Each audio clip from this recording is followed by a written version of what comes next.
Vale, pues antes que nada, si quieres, presentarte, todo tuyo.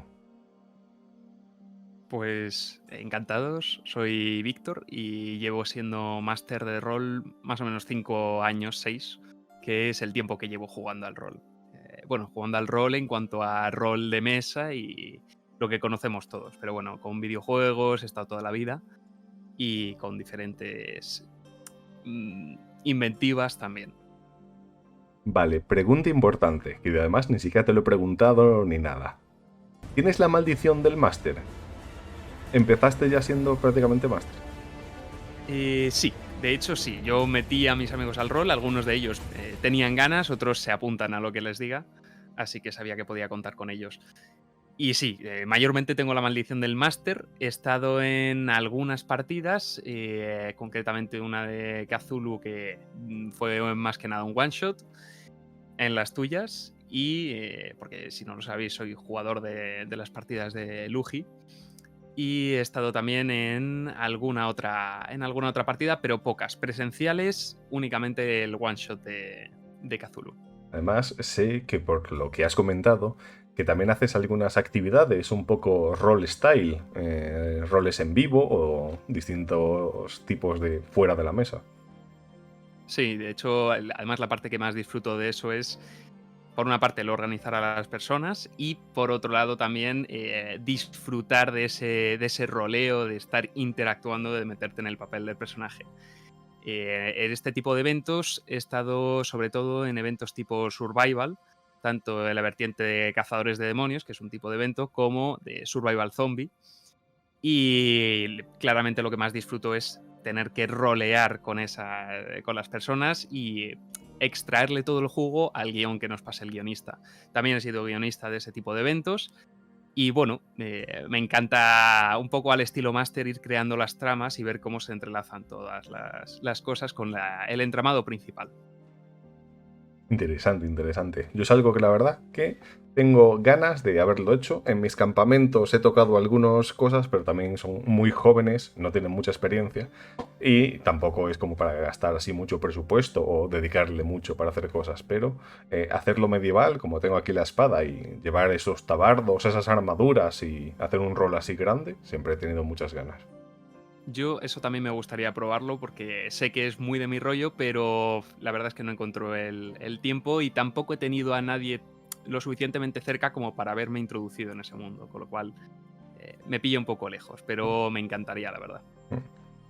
De hecho, bueno, nos estamos desviando un poco, pero este Sí. año en el campamento había un chaval que hacía tiro con arco y yo, que también lo hice, de ahí unos tatuajes también, le dije, llevé unas flechas, es que ahora antes tenía el arco aquí metido, pero lo dejé en el campamento porque solo utilizaba para ese lugar.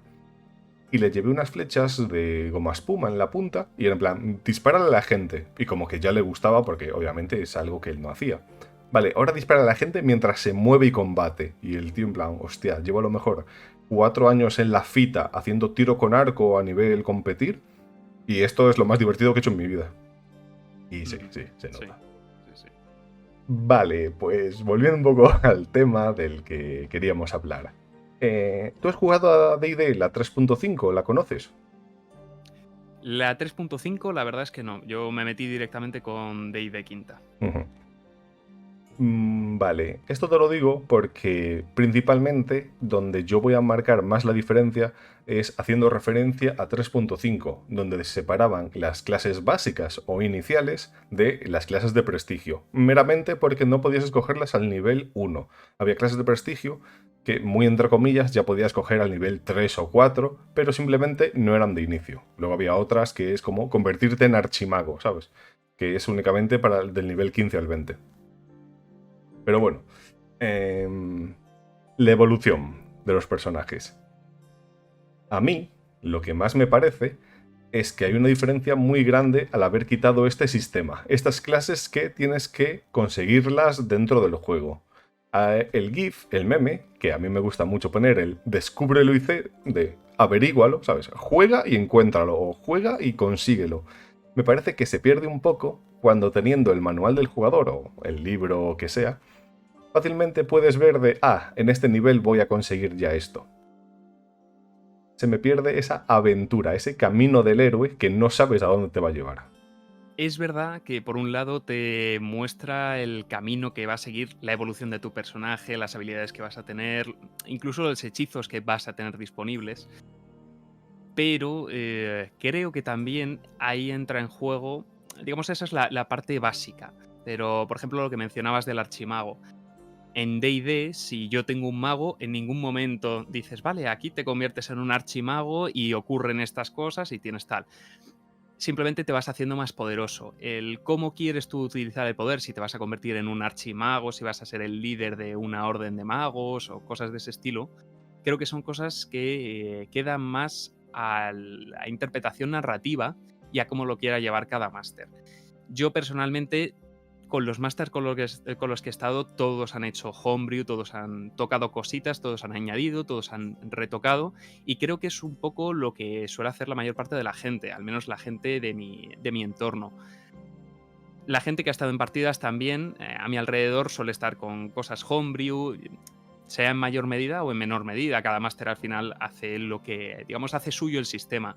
Y creo que también hace suya esta progresión de personaje. Yo, por ejemplo, lo que estoy haciendo en la partida que estoy llevando presencialmente es añadir unos árboles de habilidades según el personaje. Es decir, tienen ciertos tiers de habilidades y les voy dando como una especie de puntos de experiencia, aunque de base me baso en el milestone para ir ascendiendo en los niveles de la clase, pero todo eso se lo voy dando a través de los árboles de experiencia. Estos árboles se salen de lo que es la clase y se ajustan al personaje.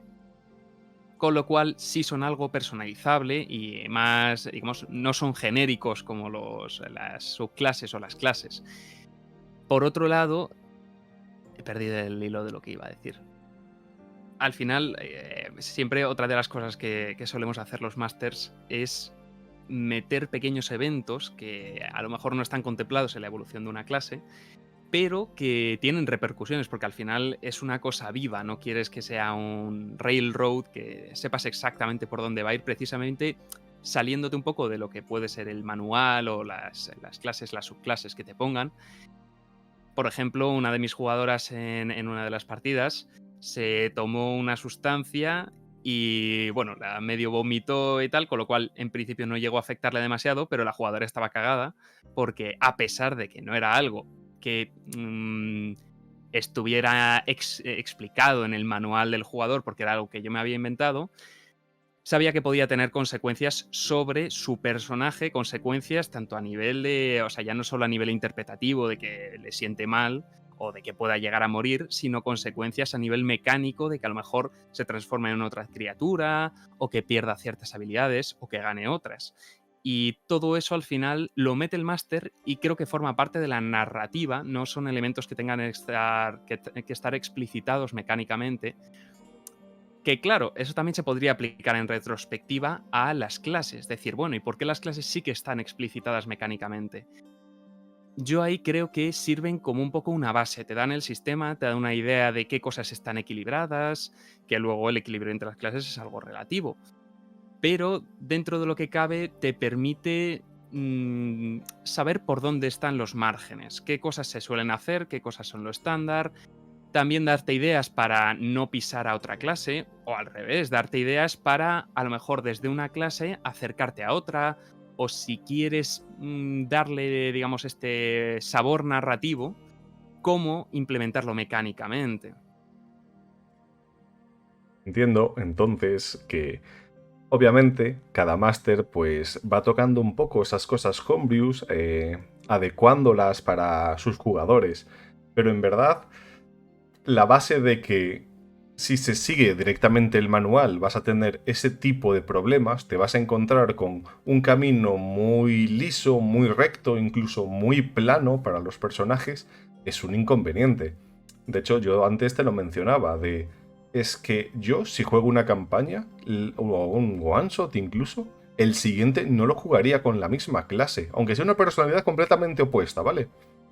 Porque voy a jugar con la misma baraja. Es exactamente lo mismo. A mí eso me pasa, pero no sabría, puede ser que esa sea la razón, la verdad es que nunca me lo había planteado, pero en general siempre me ha pasado, me gusta la variedad en los juegos. Por ejemplo, cuando jugaba al WoW, al World of Warcraft, siempre me ponía a hacer clases, aunque no las llevase hasta el último nivel, pero me ponía a tener varios personajes porque disfrutaba esa variedad, ese tener una diferente perspectiva del juego, tener que adaptar mi modo de juego, en lugar de a lo mejor seguir hasta el final con una y masterearla, vamos a decir, o sea, Ujú. llevarla hasta un nivel de maestría auténtico. Quizá aquí efectivamente se debe a que al repetir una clase ya sabes qué es lo siguiente que viene. En ese aspecto creo que las subclases juegan un gran papel, sobre todo las que se diferencian entre sí, porque no es lo mismo llevar, hablando de quinta, un Battle Master que llevar un arquero mágico, que llevar, yo qué sé, un druida de Wildfire, que llevar un druida de las estrellas. Al final vas teniendo tu diferente flavor y es interesante esa diferencia. Pero aún así es verdad que yo personalmente disfruto más jugando clases diferentes de una partida a otra. También porque creo que las clases te dan un abanico de opciones que luego tú el personaje lo puedes hacer, puedes hacerte un paladín que sea tímido y no tenga por qué ser súper carismático, puedes hacerte un bardo muy pringado, puedes hacerte, no sé, un mago incluso que tenga cierta fuerza, pero el abanico que como persona a ti te sugiere cada clase es más o menos limitado. Te surgen unas ciertas ideas que dices, oye, me gustaría explorar este concepto. Y esos conceptos muchas veces están ligados a las clases. Yo tiendo a jugar personajes estilo paladines, estilo bardos, personajes que vayan a estar al frente de la party, y tiendo a jugar pocos personajes que sean más retraídos, como podría ser el típico ejemplo de un mago, gente con alta inteligencia, incluso druidas, no suelo jugar. Pero porque a mí son los arquetipos que me sugieren. Y podría jugar un druida aplicando mis arquetipos y eso va a hacer que sea diferente. Pero ahí, o sea, te sigo dando la razón con respecto a que jugar una misma clase, digamos que no es novedoso, aunque las subclases puedan añadir frescura. Pero aún así, muchas veces me parece que no hay suficiente diferencia, aunque metas las subclases. Nunca he visto en un grupo, de verdad, ¿eh? Nunca he visto que esté la misma clase metida. También grupos pequeños, imagino que si de repente hay un grupo de 10, pues puede darse el caso. Pero en grupos Mm, pequeños nunca he visto que haya la misma clase, aunque tengan diferentes subclases. sí. Eso a mí me pasa también cuando llego a un grupo. De hecho, me parece que cuando me uní a tu primera partida, lo primero que hice fue preguntarte, oye, ¿qué clases hay? ¿Qué roles hay cubiertos? Porque es verdad que lo que es la esencia de la clase suele dictaminar qué rol cumplen. Mm. Entonces, si tenemos un paladín, tener otro paladín va a ser un poco redundancia de habilidades. Y sí, hasta cierto punto, de hecho es un punto interesante, hasta cierto punto es como si estuvieras jugando el mismo personaje que otra persona porque vas a tener las mismas habilidades, aunque luego sean dos personajes completamente diferentes. Pero lo que sobre todo les va a diferenciar es la narrativa, la parte mecánica se solapa y como jugador, si alguien puede hacer lo mismo que tú, mm, no terminas de estar del todo a gusto o no es algo, puede dar lugar a situaciones interesantes, pero no es algo que te haga sentir como personaje diferente. Tu personaje a lo mejor está siendo pisado por otro. ¿Y qué ocurre si ese otro consigue lo que sea, cierta ventaja que le permite hacerlo mejor que tú? Mm. Es complicado. Hay cosas que en el combate se sobreentienden. Si tú quieres tener como un rol, que decir, quieres interpretar como que eres muy protector, ese aspecto de padre o madre del grupo, de quiero vigilarles, cocinar para ellos, cuidarles, ser como ese tanque y después ya en el combate incluso llevar más al extremo ese concepto de siendo la primera línea y directamente metiéndote en medio de que nadie se acerque a ellos, protegiéndolos. Si tienes otro tapándote o pisándote ese rol de que también se quiere meter en medio, es como, tío, me estás pisando hasta el punto de que estás haciendo que no disfrute tanto de mi trabajo, ¿sabes? Donde no me estoy sintiendo útil.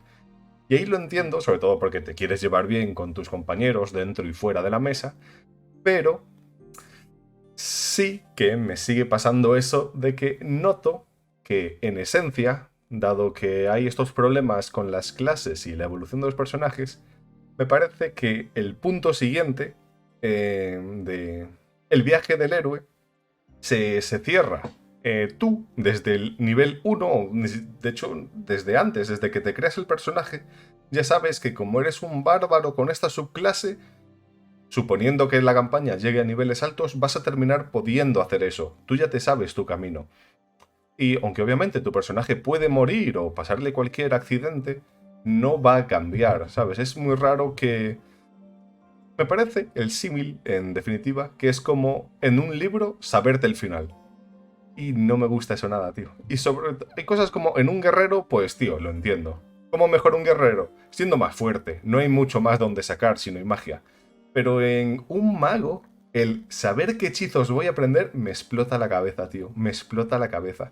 No puedo entender cómo el concepto de magia, ese mundo tan mágico que Rowling nos metió en varios de todo es posible, hay tantos misterios, hay tantas preguntas, los juegos de rol, en este caso D&D, no exista, tío. A ver, no existe si tú no le das esas alas de que exista, porque tú siempre puedes, de hecho tú lo haces, como máster me consta, y es algo que está muy guay. Tú metes nuevos hechizos, inventas sistemas adicionales de magia, metes encantamientos para armas, lo que sea, y todas esas diferencias que tú le vayas implementando con respecto a lo que es el camino, que efectivamente está un poco marcado, va a ser lo que haga la partida única, porque si no, si quitamos, digamos, la parte narrativa y todas las adiciones narrativas que tienen un impacto mecánico, porque eso también es muy interesante, que las cosas narrativas tengan impacto mecánico, que al final ese sistema es lo que ancla la realidad, lo que permite vincular al jugador con el personaje, a nivel de llevarlo a ese mundo. Si tú como máster introduces esos elementos, o más bien si no los introduces, te va a quedar una partida que seguramente sea a nivel de personajes y de evolución de los personajes bastante similar a otra partida que otro máster en las mismas condiciones puede hacer. Yo por eso creo que es muy importante el homebrew, a pesar de que el homebrew que haga un máster no tiene por qué ser del gusto de todos sus jugadores o del gusto de todos los demás. Yo seguro que hay cosas de homebrew que meto que mis jugadores, oye, ya hay alguno que preferiría que se hiciese de otra manera. Y lo mismo yo como jugador. A lo mejor también, por ejemplo, estoy recordando una partida que tuvimos contigo, la de Innistrad, y el tema de la perspicacia, yo sí que lo utilizo en mis partidas, y entiendo que eso es también, lo hablábamos antes, es un tema de cada uno y de preferencias. Pero yo, como sí que utilizar la perspicacia y en mi cabeza tiene su función, eliminarla del juego, para mí me deja un poquito cojo en ese aspecto.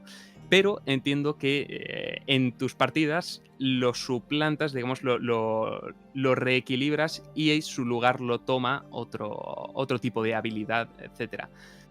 Con lo cual va un poco siempre en lo que quiere hacer el máster, pero yo creo que lo importante es eso, saber cómo diverger con respecto del propio libro, que al final son los fundamentos, y cómo hacer magia a partir de eso. Entonces, podemos, más o menos, como veo que estamos bastante de acuerdo, creo que nos falta ahora el tema más importante, que es ¿por qué a la gente esto le gusta? Es decir, ¿por qué le gusta el concepto de Manskin, que aunque para mí siempre tiene un tono un poco negativo o despectivo?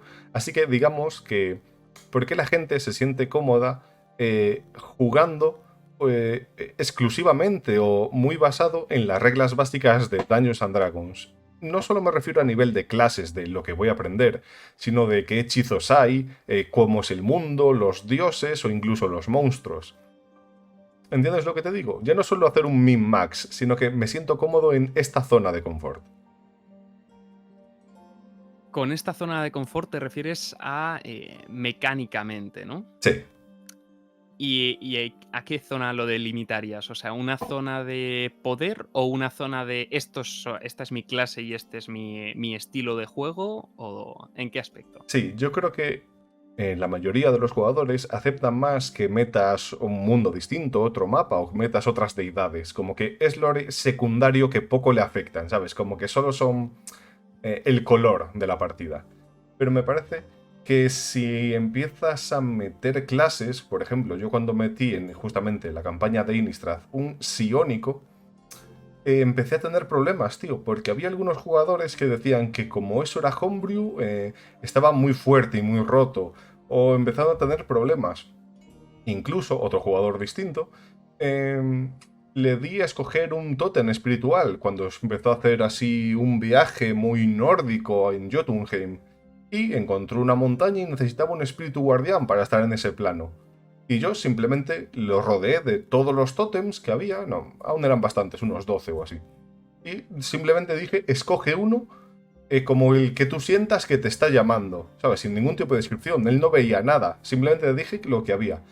Y el feedback que recibí era muy negativo, porque en plan, es que no sé a qué atañirme, ¿sabes? Esto es una elección completamente random, porque a lo mejor me das algo que yo no quiero. Obviamente aquí hay un pequeño tema de confianza con el máster, ¿sabes? De que te dé algo que a ti te guste como jugador. Pero siempre he notado que a la gente le gusta mucho hacer el manskin de si me hago druida y me pongo un nivel de clérigo para el dominio de la vida, mis buenas vallas curan muchísimo. Y como que esta cosa de salir del rol para meterte en la mecánica, nunca, a mí nunca me ha gustado, pero no la entiendo. Y noto que hay gente que se siente muy cómoda ahí. El tema de quizá eso es abandonar un poco la mecánica, o sea, el rol para explotar sí, sacar sobre todo la parte mecánica o a costa de la narrativa, a mí personalmente no me agrada, a pesar de que yo sí que tiendo a hacer personajes que estén bien pensados. De hecho, me gusta contar con toda la información. Aunque si hay una justificación narrativa, realmente tiro todo lo demás por la borda. O sea, si yo tengo un concepto de personaje, de, oye, este es mi personaje no a nivel mecánico, sino a nivel narrativo, de mi personaje en esta situación haría tal, aunque no sea lo más ventajoso mecánicamente o que no me vaya a dar lo mejor mecánicamente, si creo que es lo adecuado, es a lo que voy a ir.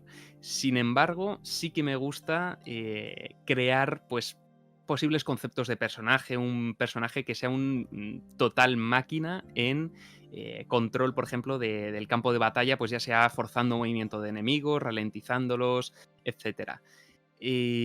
Cosas de ese estilo. A mí sí que me gusta, digamos, no forzarlo a costa de la narrativa, sino explorar las opciones mecánicas que me ofrece un sistema. En general soy así en muchos aspectos de mi vida. El decir, oye, ¿y cómo podría afilar esto? ¿Cómo podría optimizarlo? ¿Cómo podría hacer que esto funcione de esta manera? ¿O cómo puedo explotar este concepto? Que a lo mejor es un concepto que viene narrativamente, pero ¿cómo puedo hacer que este concepto narrativo se transforme en algo lo más mecánicamente factible? Vamos a decir. Yo es algo que sí que puedo entender hasta el punto, digamos, hasta antes de que se empiece a dejar la narrativa de lado. Una vez se deja la narrativa de lado, pues estamos más perdidos. Pero yo, por ejemplo, suelo empezar a crearme un personaje, al contrario que muchos de mis jugadores y que mucha gente que respeto mucho, yo suelo empezar a crearme un personaje pensando qué clase me gustaría jugar. A no ser que de repente me venga una idea que digo, buah, es que quiero jugar un personaje que sea de este estilo. Por ejemplo, en la campaña actual que estamos haciendo contigo, bueno, de la Universidad Arcana, mi personaje Auros surgió primero la idea de quería un minotauro que fuese bastante diplomático y que tuviese, digamos, esa alternancia entre, oye, lo bueno y lo malo, pero intentar seguir el camino del bien, de la rectitud.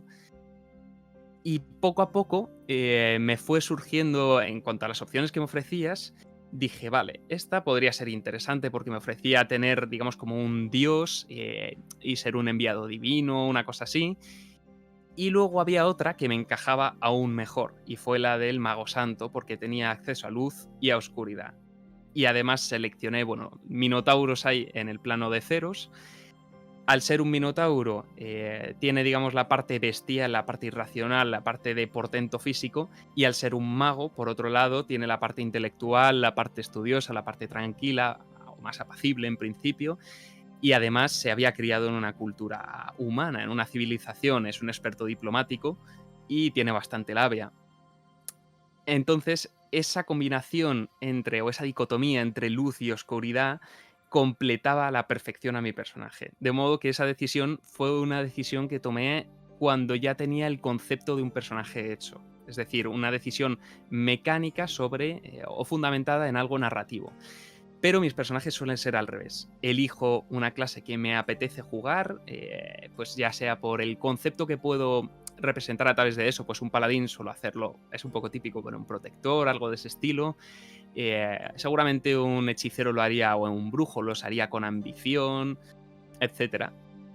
Y a raíz de eso ya sí que voy tomando decisiones mezcladas narrativas y mecánicas, pero sí que suelen empezar con una clase de base. Por eso creo que también es interesante que existan las clases en el manual del jugador y que no quede todo a la libertad del DM.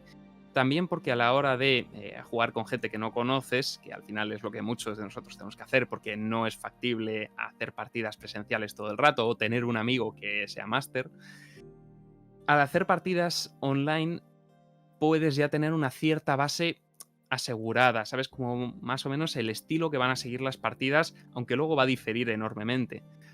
Pero sabes un poco mecánicamente a qué se van a ceñir. Por eso existe el sistema. Hay sistemas que son mucho más abiertos, por ejemplo Fate y otros tantos habrá.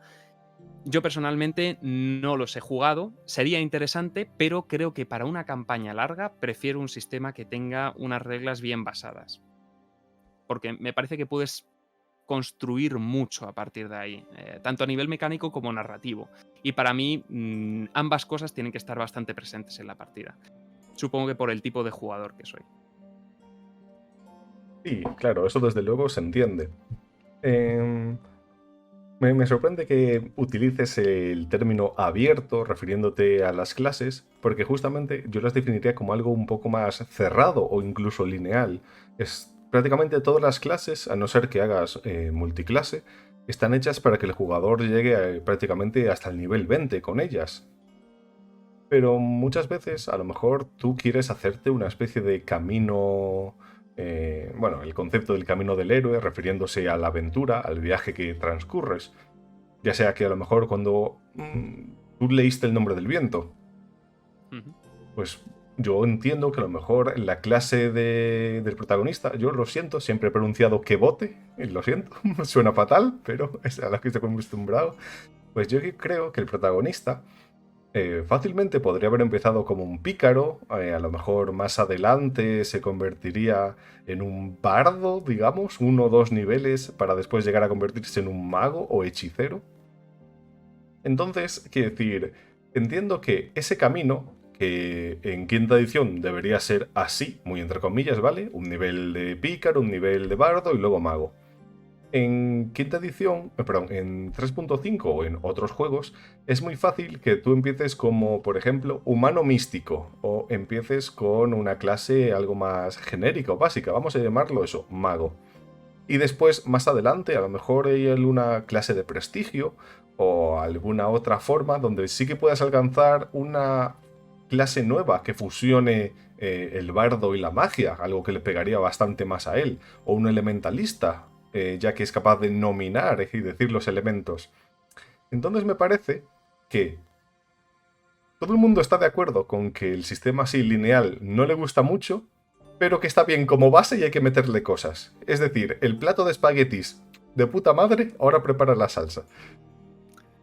Sí, yo diría que es un poco eso. De hecho, para mí las clases, digamos que son sí, un poco el carril, pero tú a partir de ahí, o son un poco el camino que puedes seguir, pero tú a partir de ahí tienes incluso diferentes senderos dentro de ese camino que podrían ser las subclases, por ejemplo, y tú puedes irlo adornando como quieras y puedes ir construyendo tu propio camino dentro de ese sendero establecido. De hecho, me gustan los sistemas que permiten el trasvase, digamos, el pasar de una clase a otra, porque sí que al haber ciertas barreras mecánicas puede permitirte llevar el concepto narrativo que tienes de personaje de una forma más fiel a otras mecánicas que a lo mejor con sistemas que no te permiten ese cambio entre mecánicas, o sea, entre clases, las barreras siguen siendo altas y entonces te quedas más encasillado.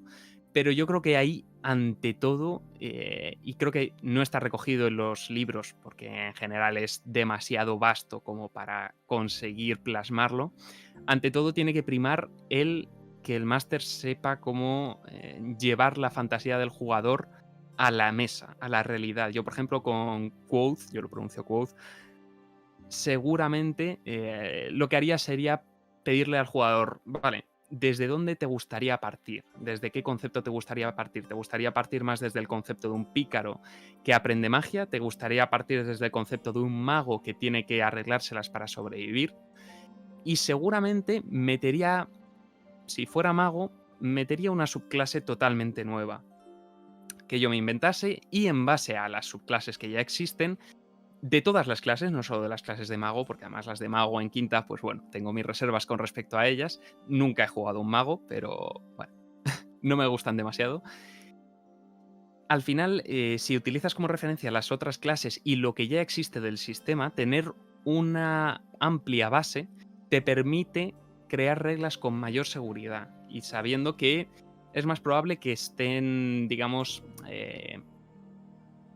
equilibradas, que no se vayan de madre, que oye, sepas que esto se ha probado en otra clase y oye, aunque las condiciones son distintas, porque en una clase y en otra las cosas funcionan de manera enormemente diferente, aunque sea la misma mecánica, pero tiene un impacto diferente, porque son circunstancias diferentes. El hecho de tú tener un abanico de posibilidades donde fijarte y poder construir tu propia narrativa, implementar mecánicas nuevas que permitan llevar esa narrativa a la mesa de juego, me parece que es el trabajo del máster y también del jugador, que tiene que saber cómo transmitir esas ideas y tampoco ser demasiado fantasioso, porque oye, no puede ser un semidios a nivel 1, pero dentro de lo que es la realidad y ajustándote a la verosimilitud de esa realidad, creo que un libro sería imposible que recogiera todas las opciones y seguramente lo pone por muchos sitios del manual del jugador, que oye, tiene sus miles de defectos, pero el tema de que todo está abierto a discreción del DM creo que es algo que oye, está visible. Mm. Sí, a mí justamente lo que me pasa es eso. Veo que el manual del jugador es como un boceto, un lienzo donde, oye, mira, esto se pone así en el caballete y con el pincel puedes pintar. Yo te digo, este es el manual de aprende a dibujar, pero después dale tu forma. Y yo siempre he llevado eso hasta el límite, hasta el punto de inventarme sistemas, manuales, lore, clases, lo básico. Pero a mí cuando sí que me llama la atención es cuando la gente tiene esa necesidad de es que quiero lo de siempre. Y a lo mejor no tanto en las clases, aunque al fin y al cabo es el core de tu personaje en D&D, pero lo siento hasta en los monstruos de quiero que si me pones un monstruo, yo, es decir, yo, no mi personaje, ya sepa exactamente qué es lo que es. Ya sepa lo que es débil, que cómo ataca, que decir, es esa necesidad de control que muchas veces lo veo también, obviamente, pues en la seguridad de la zona de confort, pero lo veo incluso en personas con trastorno obsesivo-compulsivo, pero sobre todo con ansiedad de tengo la necesidad o me siento cómodo viendo las mismas series, por ejemplo, algo largo español, imagínate, Los Serranos o Física o Química, de me la he visto 5 veces estas series tan largas, pero es que me siento bien sabiendo lo que va a pasar. Y es lo que muchas veces noto en los jugadores de necesito saber el lore, los monstruos, mi clase, el necesito hacer eso y necesito hacer esta combinación de multiclase o conseguir esta dote a este nivel. Y para mí eso, tío, no se aleja un poco del rol, porque el ejemplo antes que ponía del druido y el druida y el clérigo para curar mucho. ¿Cómo? ¿Sabes? En plan, ¿cómo de repente vas a conseguir un nivel de druida? O ¿por qué acabas de llegar al nivel 8? ¿Por qué vas a conseguir de repente esta dote y puedes utilizar esta armadura o esta arma? Me parece que entiendo la mecánica de está dividido así para mantener cierto equilibrio, pero es que va completamente en contra del rol, ¿sabes? Hmm.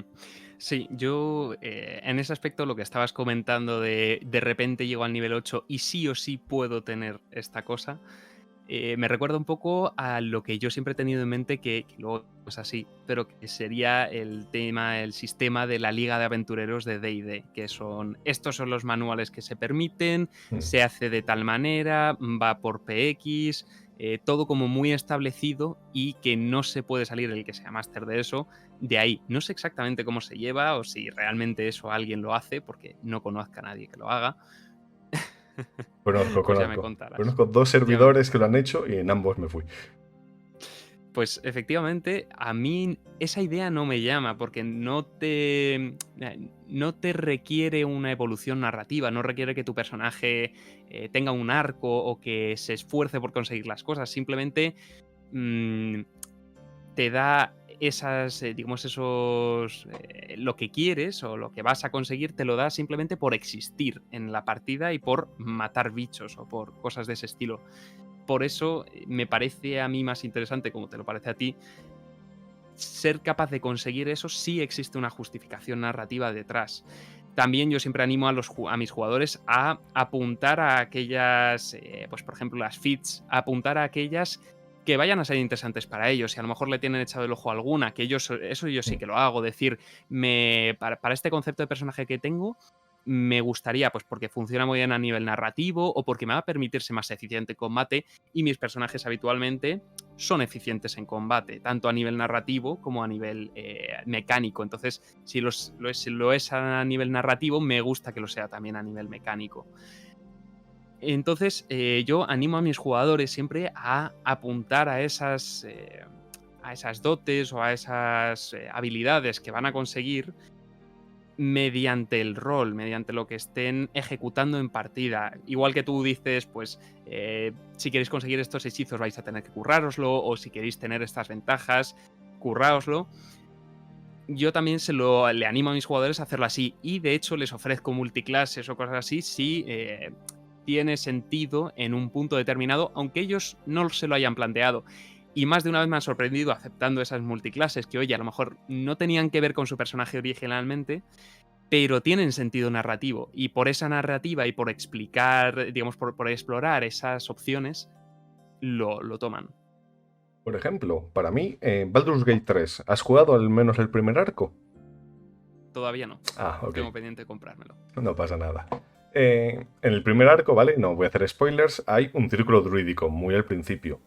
A mí me parece súper básico y súper lógico que, en el caso de quedar a bien con ellos, haber conseguido esa reputación o como premio incluso por haber finalizado una posible serie de misiones para ellos, que fácilmente una recompensa puede ser una dote druídica, que te acepten dentro del círculo, lo que a lo mejor te da una mascota, o incluso que te den un nivel de druida, ¿sabes? Como te desbloquean la posibilidad de hacer esa multiclase a druida. Y eso a mí es Ujú. justamente lo que me gusta del rol. Quiero decir, que un pícaro a nivel 3 puede escoger ser bribón arcano, creo que se llama en español, Sí. o asesino, es como, tío, estás en el nivel 3 rollo. Literalmente acabas de terminar el tutorial. Esta decisión no deberías tomarla ahora. Y no puedes tomar esta decisión ahora de he hecho no sé qué misión o he matado a unos goblins y de repente soy un asesino. Es que no me tiene nada de sentido. Pero no solo no me gusta porque no tenga sentido, no me gusta como experiencia ni como recompensa para el jugador. Para mí, volviendo un poco a las clases de prestigio de la 3.5, si quieres convertirte en un asesino, o bueno, Skyrim, ¿vale? O Elder Scrolls como ejemplo. Si quieres convertirte en un asesino, búscate la vida, encuentra a los asesinos, encuentra ese gremio, haz sus misiones y que te acepten como uno. Entonces, aunque a lo mejor a un nivel mecánico sea lo mismo, y de hecho matemáticamente seguramente sea peor, si lo puedes conseguir antes y fácil, mejor, pero esa recompensa para el jugador de lo he conseguido hacer esta misión de sigilo, o tengo estos recursos, tengo estos aliados, contactos, y ahora ya soy un asesino. Y de repente te desbloquean en tu ficha de personaje, ya no pone pícaro, pone asesino. Te dan a lo mejor un uniforme, algún objeto mágico, o incluso te dan una dote como sigiloso o cualquiera. De repente es como, hostia, ¿sabes? En plan, lo he conseguido, tío. Hmm. Sí, sí, sí, yo en eso lo veo igual. Los cambios bruscos, de repente tienes esta mascota o de Mm, repente no sé qué. Los odio. De hecho, bueno, suelo empezar mis campañas al nivel 3 en mm, D&D porque ya es cuando todo el mundo tiene su clase y precisamente te evitas esa parte de incoherencias narrativas. Es verdad que por un lado a un jugador nuevo seguramente le vendría bien empezar desde nivel 1 ujú, para luego saber qué elegir, qué subclase elegir, etcétera, pero yo prefiero preguntarles directamente empezamos a mm. nivel 3 o lo que sea y decirles, oye, ¿qué concepto quieres jugar? ¿Cómo te imaginas a tu personaje? ¿Qué te gustaría explorar? Y a partir de ahí ya dirigirles a una clase y combinación de clase-subclase. O si me dicen algo más orientado, digamos, algo más básico como una clase, decirles, vale, pues tienes estas opciones, lo puedes abordar desde aquí, desde diferentes puntos. Por ejemplo, un arquero puede ser un pícaro, puede ser un ranger, puede ser un guerrero, podría ser un monje. Al final, el abordarlo desde diferentes puntos y ver qué te ofrece cada uno. Por eso creo que también tienes cierta libertad narrativa con respecto a lo que decías de obtener las cosas de repente a un nivel. A mí también me parece una aberración, pero creo que está hecho así para servir de guía. Es decir, ¿qué es lo siguiente que debería obtener tu personaje? Hay cosas que no son mecánicamente son significativas, pero que no causan una gran disonancia. Por ejemplo, te dicen, vale, a partir de ahora puedes realizar las tiradas de sabiduría, de, yo qué sé, de perspicacia, con ventaja. Pues narrativamente seguramente hay una cierta diferencia, pero no va a causar disonancia, porque, oye, a tu personaje seguramente haya estado utilizando perspicacia, tal. Si no la utiliza mucho, posiblemente seguirá sin utilizarla mucho. Entonces, bueno, puede causarse una cierta disonancia, pero si es significativo mecánicamente, seguramente, si digamos, si sigues un poco la idea de personaje que tienes en la cabeza, también va a tener cierto sentido narrativamente. Los cambios bruscos, por eso hay que acometerlos como si fueran subidas suaves. No puedes pasar de nivel 2 no saber ni una gota de magia a nivel 3 de repente ser un bribón arcano, un arcane trickster. También creo que esos cambios gordos que se pueden producir en el del nivel 2 al 3 o del 1 al 2 en el caso de los magos, se pueden pulir por el hecho de que tu personaje todavía no ha mostrado todas sus capacidades al grupo. A mí me gusta, por ejemplo, que mis personajes siempre tengan giritos y cosas que los demás jugadores, los demás personajes, pero también los demás jugadores, para darle más salsita, no descubran desde el principio. Con lo cual, si yo no muestro como pícaro que está en nivel 2 que soy capaz de hacer cosas mágicas, al final, si lo voy mostrando poco a poco, no de repente en el nivel 3 porque sí me pongo a hacer magia, sino que a lo mejor en el nivel 3 de repente para coger una cosa o desactivar una cerradura en una misión de infiltración utilizo mano de mago, o a lo mejor me vuelvo invisible una noche para salir de la habitación y me pillan mis compañeros. Al final creo que eso también va en el jugador y en cómo lo quiere llevar. Tengo un jugador con el que hablé al principio de partida, o sea, bueno, antes de empezar la campaña, y me dijo, sí, bueno, sobre la sesión más o menos, pues en torno a las 5 o algo así, me gustaría ya empezar a tener algunos poderes de paladín, pero de primeras empezar sin poderes de paladín. Bueno, estamos por la sesión 21, me parece, y tiene las cosas más básicas de paladín, no tiene hechizos, ya ha podido realizar algún smite y cura de vez en cuando, pero son cosas que han ido desarrollándose narrativamente. Y el jugador al principio se había handicapeado un poco al decir voy a empezar sin esto que ya tendría mi personaje, porque narrativamente quiero que sea así. Mi concepto de personaje implica tener esa desventaja mecánicamente, porque lo va a enriquecer la experiencia. Y a mí me pareció fenomenal. ¿Qué ocurre? Que por cómo se fue desarrollando la narrativa, eso se fue posponiendo y dilatando en el tiempo. Y lo hemos hablado bastantes veces, que es un caso curioso que el tío me decía eso, en torno a la Mm. sesión 5 y al final es 4 veces eso. Pero tiene sentido. También es verdad que este jugador es bastante narrativo. Yo seguramente no optaría por eso, a no ser que fuera con ciertas cosas específicas. A mí sí que me gusta más tener las cosas controladas y tener esa seguridad. Ahí, de hecho, en un posible proyecto de pequeño PDF o juego de rol, a mí me gustaría hacer ese tipo de línea evolutiva, ¿no? A lo un poco Pokémon o cualquier otro concepto de... Tú empiezas siendo la raza que seas y puedes empezar, pues, evolucionando y cada vez ese abanico, ese árbol se va abriendo. Sus raíces cada vez son más grandes y cada una de esas puntas puede ser una clase distinta o una clase de prestigio mejorada o una evolución de la misma.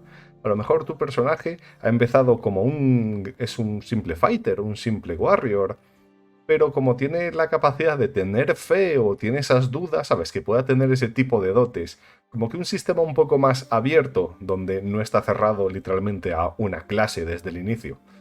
Eso a mí me gustaría un poco más, pero bueno, entiendo que este concepto de las clases está hecho así por algo, para mantener este equilibrio y siendo esa base para que los directores de juego vayamos practicando y sabemos a qué amoldarnos, pero es justamente este concepto, esta idea, sobre todo en los magos, que es para mí donde peor están, que es cuando me animé a hacer esta campaña de la Universidad Arcana y poder decir, todos vamos a ser magos, pero va a ser una campaña donde cada uno va a ser completamente distinto del resto.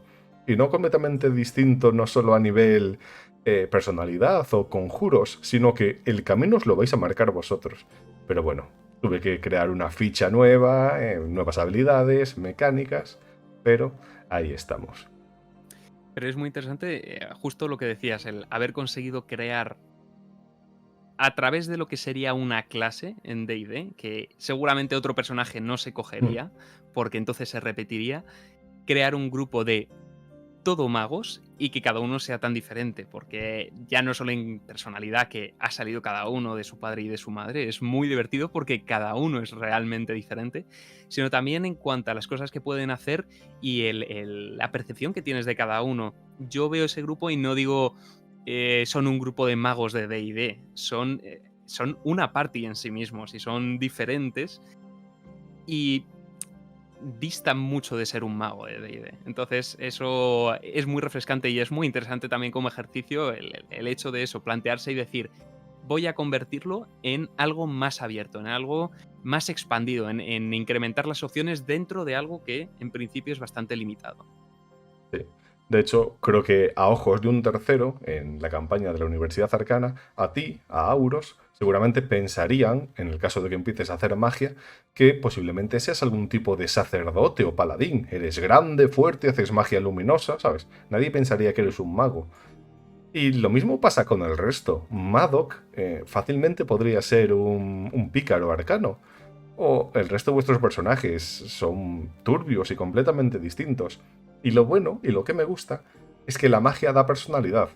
Mientras que en D&D escoger los hechizos es algo casual, no me refiero a preparártelos en el día para la aventura que vayas a hacer. Me refiero a la propia adquisición de los mismos o qué habilidades quieres escoger. Me parece que es un poco más genérico. Aquí los propios hechizos o tus capacidades refuerzan y dan ese tipo de personalidad. Madoc quiere tener un tipo de conjuros para hacer un tipo de trucos, combinaciones muy hacia la magia de ilusionismo, encantamiento, engañar, hacer trampas. En cambio, el resto, nadie, es que nadie coincide. Y lo bueno es que, aún dentro de esta naturaleza mágica, aún así podréis continuar siendo distintos. Así que para mí, vamos a terminar ya aquí este vídeo, pero me parece que es eso. Como reflexión final es... Tenéis ese lienzo, pero por favor no os quedéis ahí, porque es como quien se compra una silla y se sienta encima del mueble, ¿sabes? Del trozo de cartón que le viene donde dentro está la silla. En plan, no. Abre la caja, móntatela tú y empieza a darle caña, porque creo que lo mejor del rol es literalmente coger un sistema y violarlo y crearte tú uno nuevo a partir de los restos. Sí, totalmente. Hacer tuyo el sistema, eso es. Hmm. Sí. Y ajustarlo a lo que quiere también la gente con la que vas a estar al final. Es decir, que sea vuestra partida. Sí, sí. Estoy Tal totalmente cual. de acuerdo. Así que nada, señor Víctor, ha sido un placer. Ha sido algo más largo de lo que me esperaba, pero no pasa Lo nada. mismo digo. Un placer. Nos Un vemos placer. en la Muchas campaña. gracias. Hasta luego. Chao.